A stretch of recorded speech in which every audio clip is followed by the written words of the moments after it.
જય માતાજી મિત્રો, આપણા એક નવા મિલી બ્લોકમાં તમારું હાર્દિક હાર્દિક સ્વાગત છે। આજે કામમાંથી આવી ગયા હતા, નવું કામ ચાલુ કર્યું છે વાવમાં। આપણે આજે જ ચાલુ કર્યું છે, માલ બનાવી નાખ્યો, ગાડી નાખવાની છે, સારી સપોર્ટિંગ લેવલ કરી નાખે છે, સારી સપોર્ટિંગ કરવાની છે આપણે અડધી ગાદી નખાઈ ગઈ છે ને અડધી બાકી છે।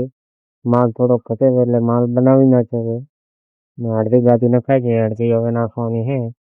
આપણે ગાદી ફાઇનલી બધી નખાઈ ગઈ, આખા રૂમની કમ્પ્લીટ બધી ગાદી નખાઈ ગઈ છે ને હવે ટાઇલ્સ ફિટિંગ કરવા બેસવું છે। આપણે ટાઇલ્સ ફિટિંગ કરવાનું ચાલુ કરી નાખ્યું છે, બે ટાઇલ્સ ફિટિંગ કરી નાખી છે અને એક ફિટ કરવા આપણે ટાઇલ્સ 4x2 ની ટાઇલ્સ છે।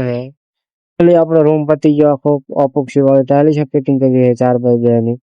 કમ્પ્લીટ રૂમ ક્લિયર થઈ ગયો છે આપણો। આપણે સીધા આવી ગયા હતા ક્ષેત્રે, આપણું કામકાજ પતીને ક્ષેત્રે આવ્યા હતા। ખાવાનું તો કોઈ હતું નહીં, ભાત બનાવી નાખ્યા હતા, ભાત ખાવા બેસી ગયા આપણે સીધા ક્ષેત્રે આવી ગયા, કામ પતીને કામ કોઈ જવાનું છે